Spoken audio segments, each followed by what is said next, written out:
Hey, John here.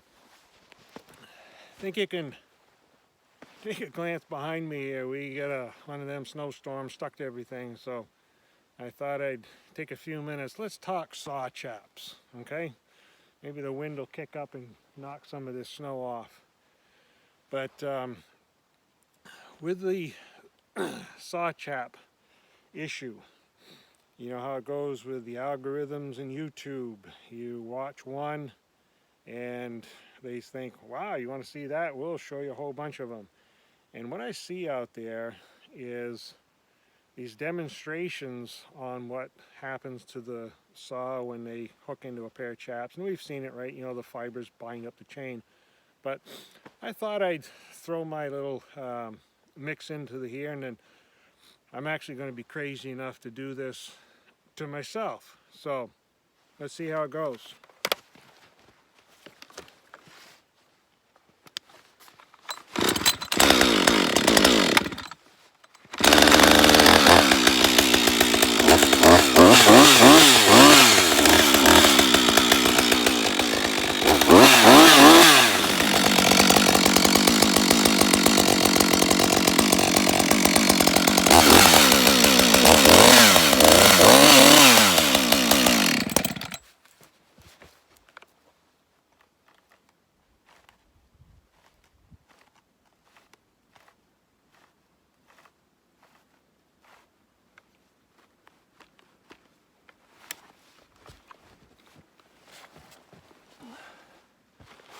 Not what you were expecting, I'm guessing, right?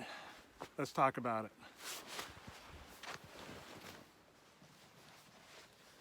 Okay, so let's talk about this. Saw chaps. I've been involved with logger training programs for years and sat through a lot of meetings on strategy meetings on what training to do and where the focus should be.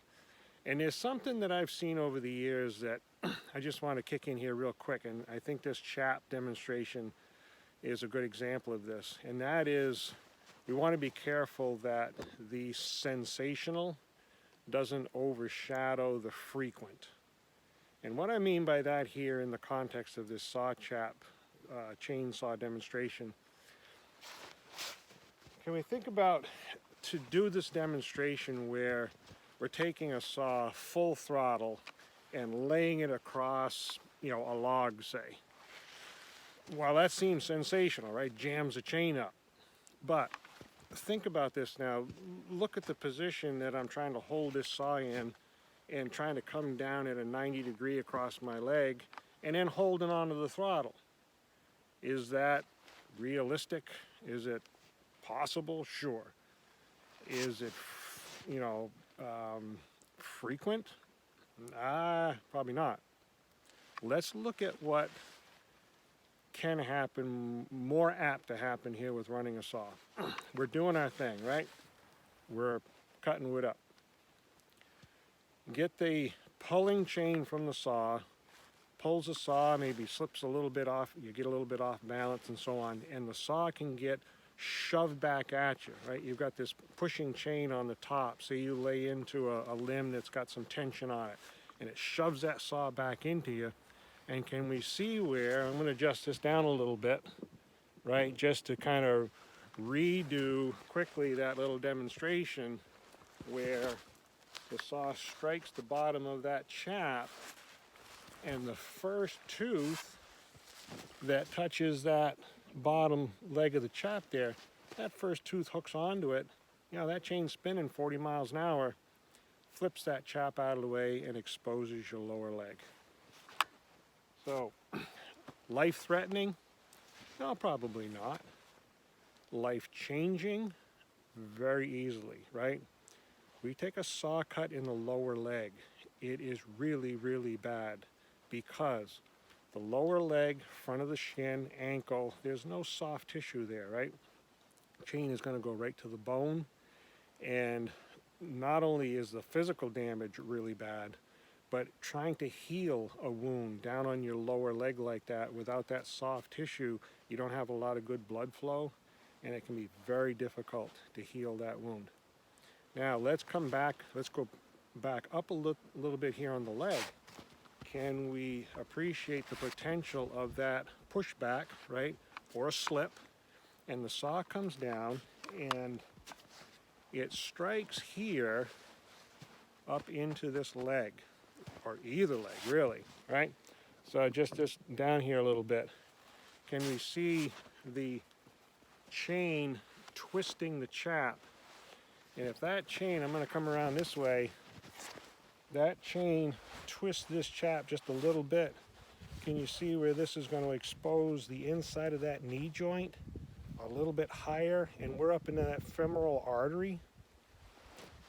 Now, this has happened. Okay, I was working with a crew. They were working on a ski mountain, maintenance crew, running a chainsaw, clearing trails back, and you're cutting brush. Well, chainsaw is not made to cut brush, but we do it. Chain hooked into that brush, yanked on the saw, slipped a little bit, and in the tumbling down around, he ended up coming into the inside of his leg with that saw. And I was working with a crew where that was, part of that incident. And they said it very easily could have been a fatality had the crew not been there to jump right on him, control that bleeding, and he's fine. He made it. But that's really scary stuff. So what can we do with chaps to minimize that risk of the chain yanking it right out of the way and then getting cut? Well, with the chaps, right, we can tighten the straps up so it secures the chap down. Well, the problem, of course, is we can't move. If the chap can't move, we can't move, so we tend to just naturally leave the chap a little bit loose so we can climb through the brush with the saw and, do our thing. So a little heads up there on the chap. Now, there are basically 3 different styles of saw protection for the leg, and I want to cover these here. What I have on here is, we think of it as a straight apron style chap. This was really the first design of the chaps way back when. So an apron chap. Here I have, and you've probably seen them or use them, this was referred to as a calf wrap style chap. Just a little modification from the apron where they widen the bottom of on the lower leg. It wraps around your calf. So that's going to secure that down a little bit better, right? That lifting effect. Plus you've got the chain wrap, the saw protection wrapped around your leg. There is the third style of saw protection. They call them leggings, where it's just an individual pant leg that slides up over your leg. I don't have a pair of those, but you know what I mean there. And then there is what I'm wearing is the pants. So I'm going to shed these off. And this is one of the reasons that I gave up wearing chaps a long time ago, is this buckling things on and off. But what I have here, I have a pair of arbor wear pants. Really like them. A couple things about them is, one, I've got calf wrap below the knee. I got the saw protection all the way around the leg below the knee. The other is, I like the fact that the saw protection comes all the way up to my belt. Now with chaps, and completely disregard any brand you might see here while I'm doing this, what I'm talking about is when you lay the chap on, you can see it better here with these guys, okay? You lay those chaps on, you can see the stitch line right here. You see that's kind of, it's down lower on my leg. It's very common. Well, this is a zone right here that I don't want to have a saw getting shoved back into me and having this exposed to that saw chain. So I really like the fact that that material comes all the way up to my belt. The other part of this is, on the lower leg, you can see this, but down here on the front, there's a clip that hooks right into my shoelace. So there, you've got that, it's going to almost eliminate, or at least minimize, that chain yanking that pant leg up and exposing the front of my leg. The other that I find is kind of a fringe benefit with that buckle idea is stomping through the deep snow. I don't have the snow shoving my pant leg up onto my boot. So it almost acts like a gaiter type of an idea. That's really nice.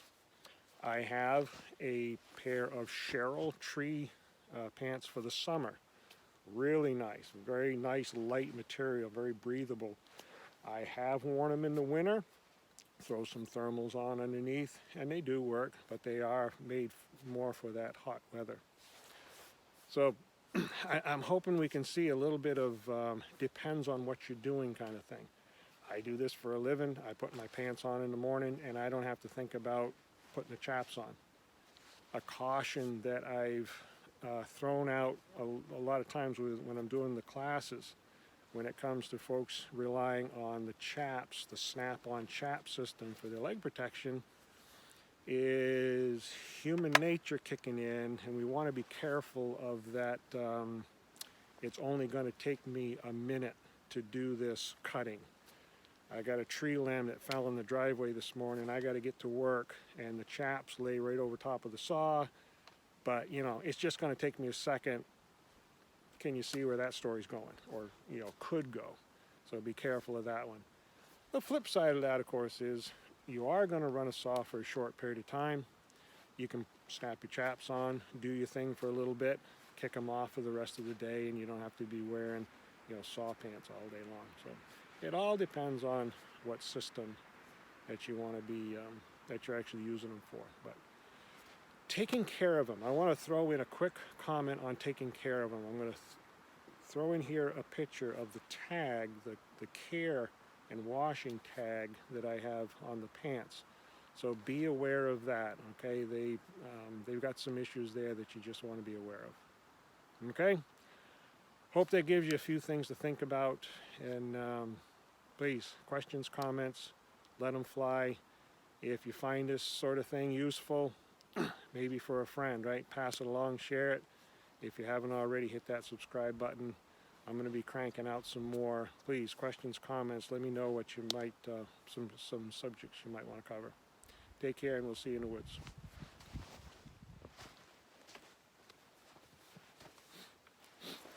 You probably noticed that I have a pair here that the left leg is pretty trashed. And it's a pair a friend of mine had that he gave them to me just to use as a little teaching prop. And a couple things here. You see, one, I could use it, you know, it's very easy. You could see the fibers that are inside. But two, this really happened to him. He was wearing these when he was burning brush.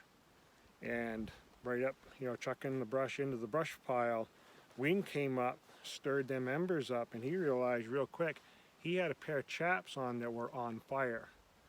So think about it, where your saw chaps can take some saw gas. I don't know if you've ever done this, but forget to put the gas cap back in the saw. Been there, done that, right? Even if you haven't done that, your chaps are taking bar oil, you know, spraying off the saw all the time.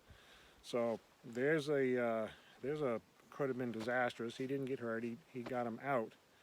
But that explains this left leg here all chewed up.